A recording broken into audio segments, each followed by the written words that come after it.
Lideramos el camino de la opinión pública y buscamos que la cultura del debate alcance consensos y soluciones a los problemas de nuestro país.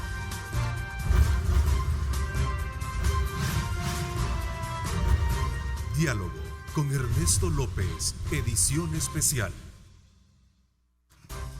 Hola, ¿qué tal? ¿Cómo están? Qué placer enorme saludarles. Como siempre, gracias por estar en sintonía de Megavisión GMB.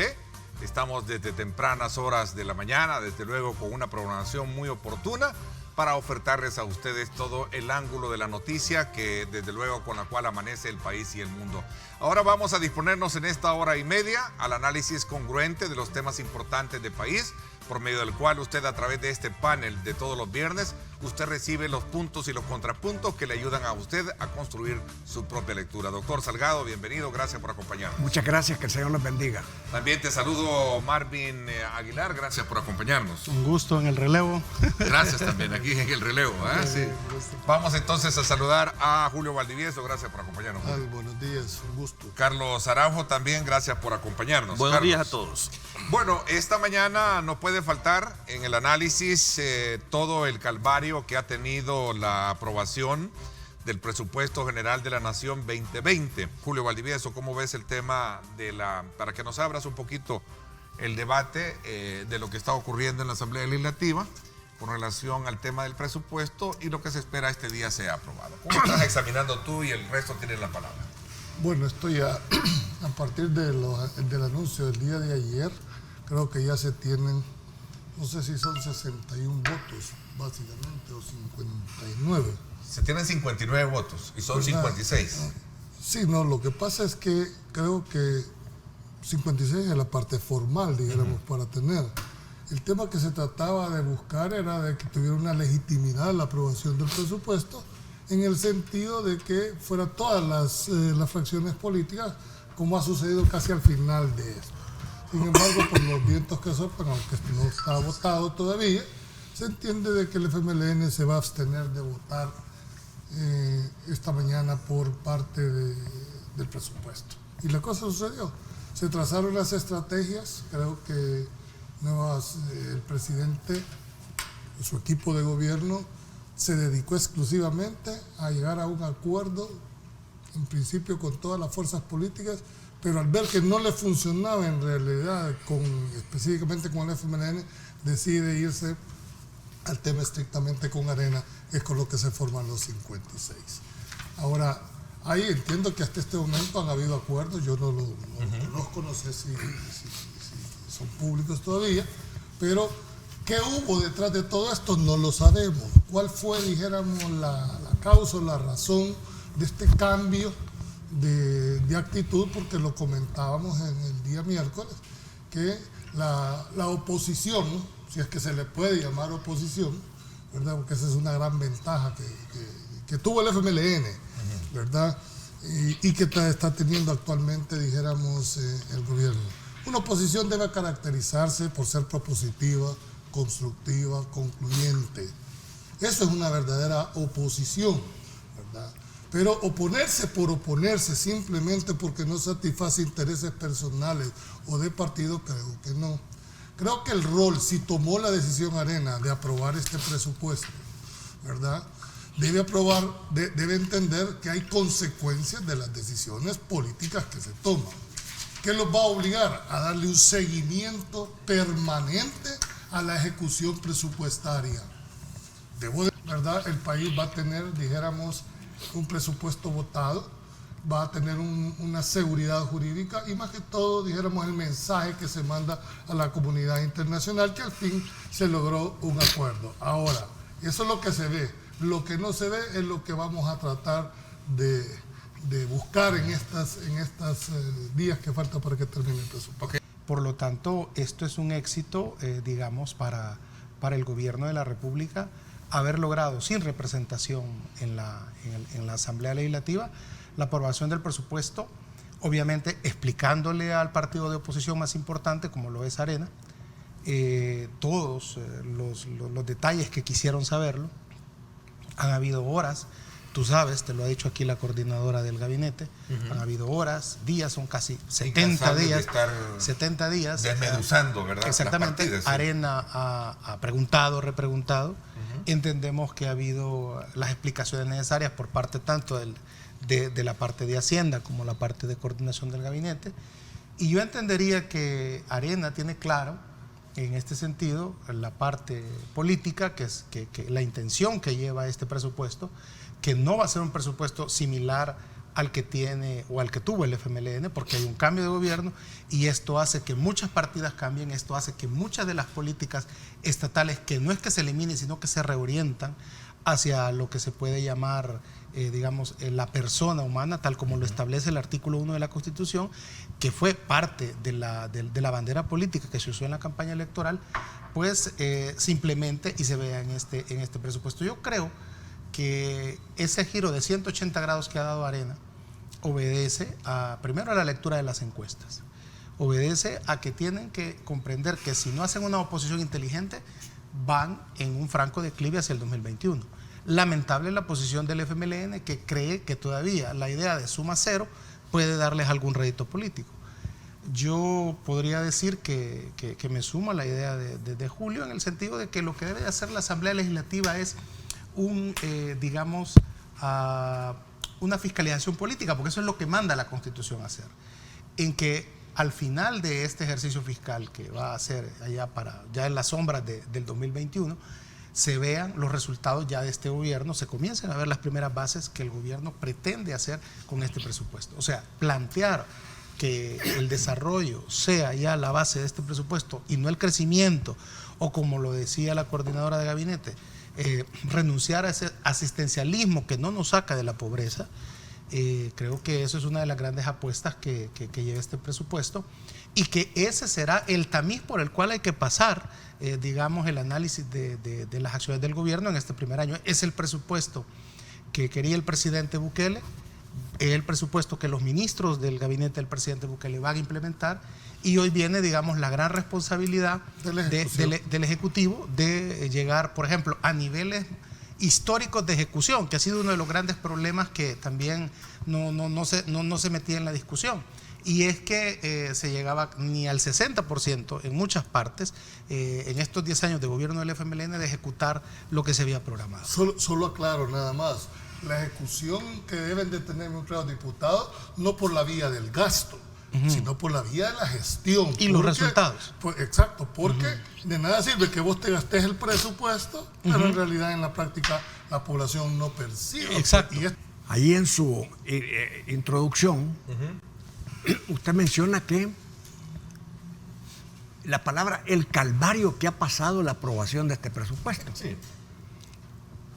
El calvario lo han pasado desde 1994, don Ernesto. En 1994 llega el FMLN a la Asamblea Legislativa y las cosas se pusieron como se han puesto ahora, con mucho énfasis en la oposición del FMLN a las políticas del gobierno de Calderón Sol y de Francisco Flores, y posteriormente de Antonio Saca. Pero ¿por qué se pasan estos calvarios? Históricamente, Arena ha tenido siempre, junto con el PCN y el PDC, mayoría en la Asamblea Legislativa. Pero no ha tenido un factor que tampoco lo ha tenido ahora, hasta que el presidente negoció con el PCN. El factor son los 56 votos. Ese calvario que usted menciona debe referirse a que nada que tenga que ver con presupuesto se puede aprobar si no se tienen 56 votos como mínimo. ¿Pero por qué, dirá algunos, si el presupuesto se aprueba con 43 votos? Lo que sucede es que a la par del presupuesto, como todos los presupuestos han venido equilibrados desde hace decenas de años, siempre se necesita una partida de préstamos internacionales que equilibren el presupuesto. Y esos préstamos internacionales necesitan mínimo 56 votos. Ese es el entrampamiento, ese es el calvario que usted menciona. Es bueno decirlo porque no es que el calvario haya sido ahora la oposición obstinada de los partidos de oposición, valga la redundancia, contra el presupuesto del presidente Nayib Bukele. No, el problema es que hay que buscar más de 56 votos. Y eso hasta ahora creo que se pueden lograr sin el FMLN. Sin el FMLN. Bueno, esa es la primera parte. La segunda parte. Creo que el gobierno al fin entendió que debe negociar con los partidos políticos. Al fin entendió que la política es de diálogo, es de entendimiento, es de negociación. Este presupuesto se está aprobando o se va a aprobar ahora o la otra semana a través de haberse puesto de acuerdo la oposición con el gobierno y de haber aceptado el gobierno, que era intransigente en no querer cambiar ni una coma ni un punto del presupuesto, al final terminó cediendo. Tan es así que incluso, oye, si se aprueba el presupuesto, antes se va a aprobar una ley de amnistía fiscal para los grandes contribuyentes, una iniciativa presentada por el doctor Parker y el Partido Demócrata Cristiano, para que se conozca y se apruebe en la Asamblea Legislativa. Y entiendo yo que ese era una de las trabas que había para que el PDC votara. Hoy ya no hay. Incluso Arena logró que el gobierno de la República cambiara ciertas cosas en donde había mucha intransigencia de cambiar. Y se han cambiado cosas muy, pero muy importantes. Se develó ante la faz de la nación un ardid que había en los gastos financieros en varios ministerios, en donde se habían acreditado gastos financieros en exceso exagerado de los gastos financieros normales. ¿Por qué? Porque como dijo el ministro de Hacienda ante la comisión, eso fue porque iban a destinar después para otras partidas esos gastos financieros. Todo creo que se dejó en su lugar. Arena también pidió protección salarial para los policías, protección salarial para los desmovilizados que ahora se llaman veteranos, y eso también es importante porque se ha logrado. ¿Qué esperamos nosotros de este presupuesto? Bueno, es el primer presupuesto que el presidente de la República presenta ya con su nuevo esbozo de gobierno, con los nuevos trazos que él ha hecho de lo que tiene que ser su gobierno. Y creo yo que este presupuesto, al aprobarse, va a satisfacer las necesidades del órgano ejecutivo para que pueda echar a andar esas líneas gruesas que tiene de su gobierno el presidente de la República. No debemos de olvidar que es importante que se mantengan los programas sociales. No debemos de olvidar que es importante que se mantenga a la persona humana como el principio y el fin del Estado. Es importante también mantener la transparencia en los gastos públicos. Y en cuanto a que la Asamblea es, digamos, una especie de auditora del presupuesto de la República, quiero decir que la Asamblea es auditora en lo que se refiere a la función pública, pero la auditoría realmente la lleva la Corte de Cuentas, a quienes invitamos, creo que mis compañeros están de acuerdo que hagamos este llamado, a quienes invitamos, a los magistrados de la Corte de Cuentas, a la institución Corte de Cuentas, a que haga por primera vez un análisis cuenta por cuenta de los gastos del gobierno. Yo creo que no es un giro de Arena lo que estamos viendo, es un giro del gobierno en su política de estar evitando dialogar y creyendo que con las encuestas debajo del brazo y detrás de su gestión puede imponer al otro órgano de Estado. si tú ves ahora que se han decidido a abrir un poco la mente y aceptar cambios en el presupuesto, porque al final de cuentas quien está aceptando los cambios es el gobierno, creo que al final de cuentas ese es el resultado de poder entender de que cada uno tiene su rol establecido en la Constitución y que de alguna manera tienen que sentarse y dialogar en beneficio del país. La política, como se dice, es el arte de lo posible. O sea, ni la oposición como tal va a lograr el 100% de todos los objetivos que tienen planteados, ni el gobierno tampoco va a lograr esto. O sea, hay que entender de que la misma Constitución establece competencias y límites a cada uno de los órganos del Estado.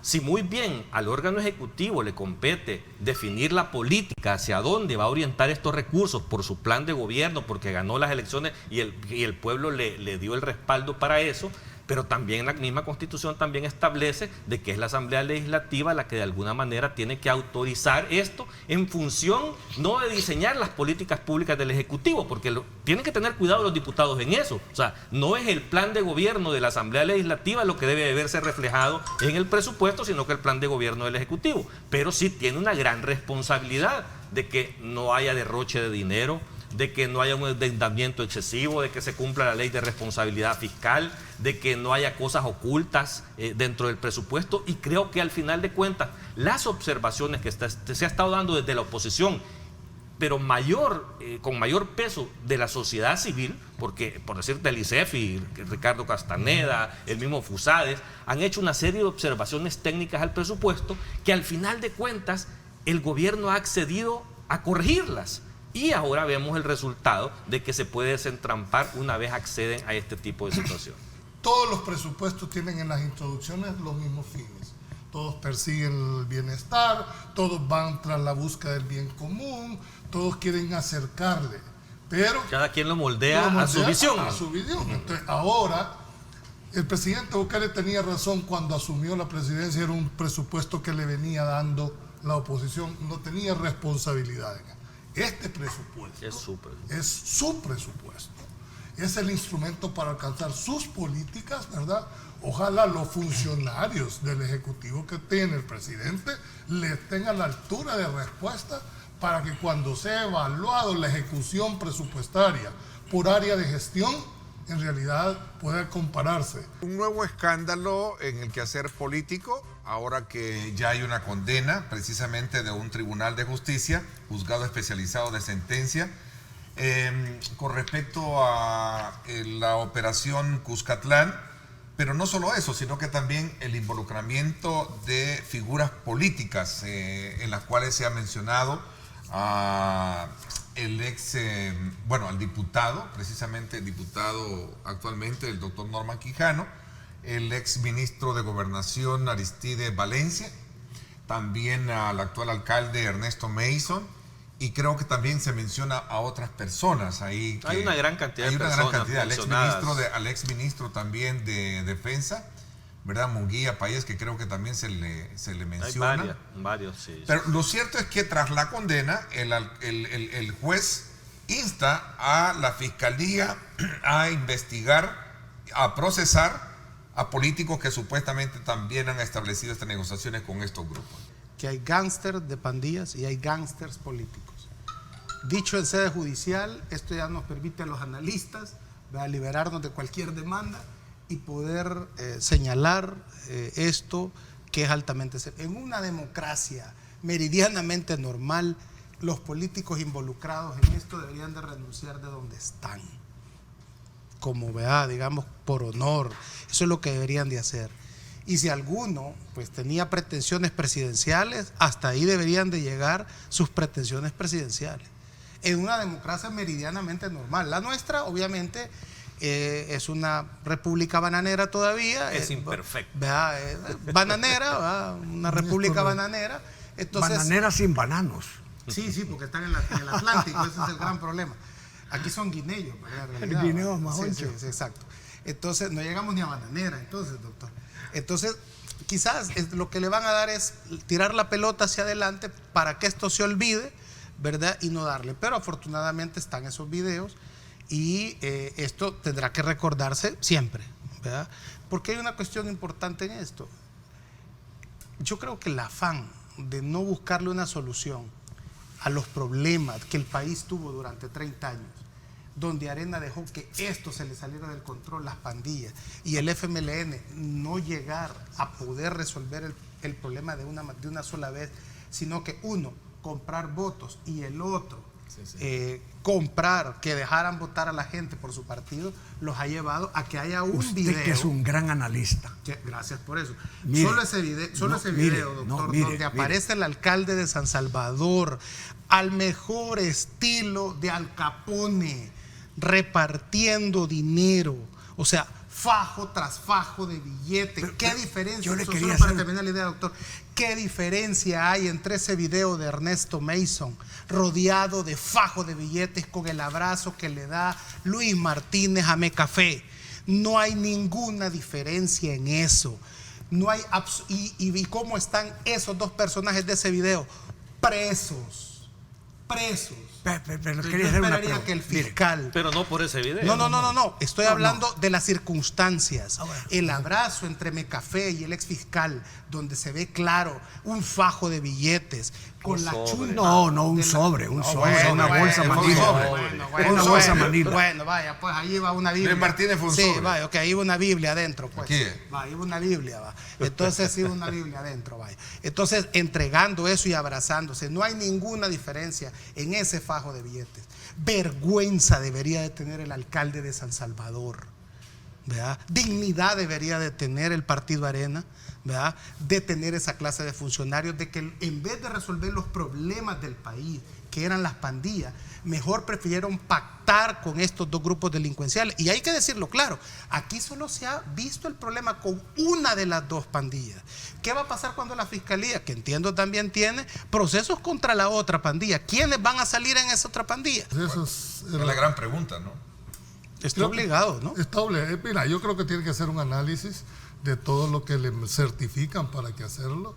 Hay una calificación y si estima que hay elementos suficientes para iniciar una judicialización, lo va a hacer. Porque también si solo se deja ir por la presión mediática que puede generar, puede convertirse en un revés. ¿Por qué razón? Porque si no tiene los suficientes elementos de prueba para sostener el caso en sede judicial, se le puede revertir a la fiscalía.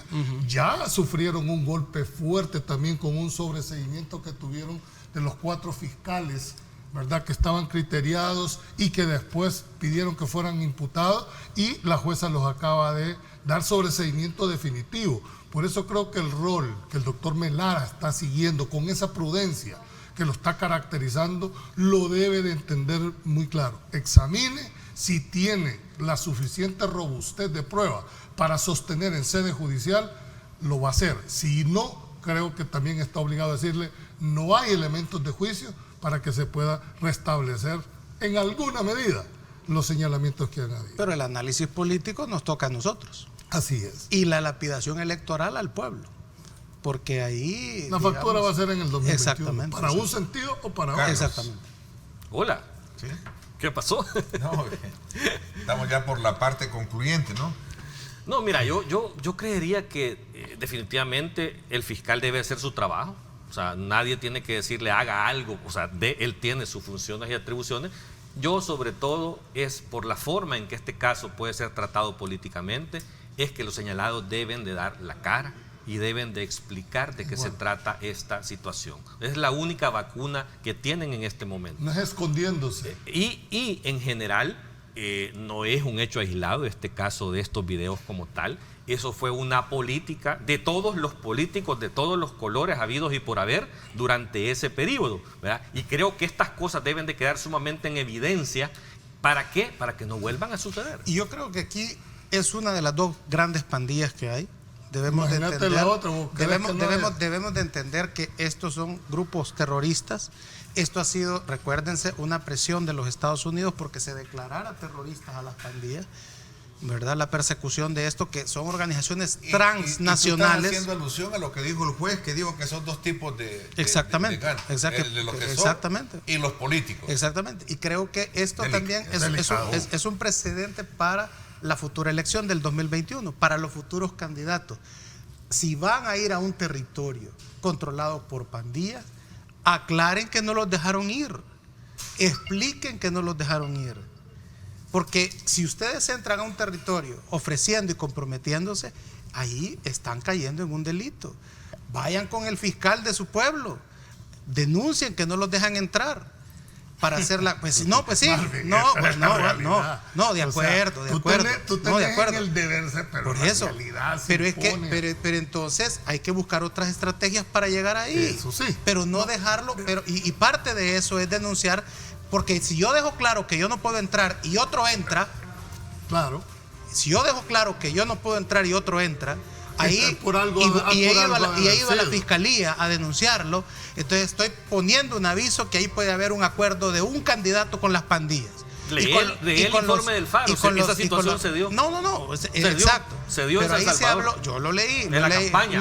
Te digo que lo leí Se dio. y lo he discutido adentro y he preguntado esas cosas. Y lo que ahí se acordó Nunca te fue... van a decir que sí, ¿verdad? Jamás.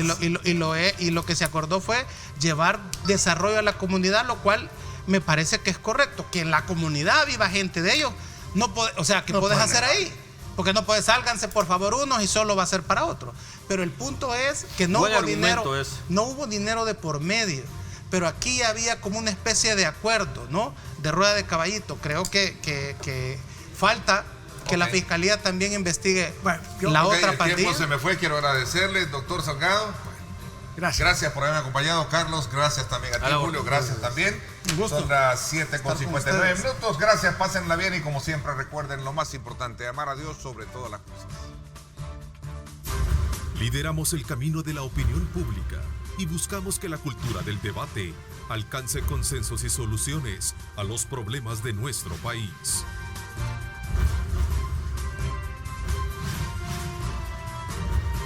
Diálogo con Ernesto López, edición especial.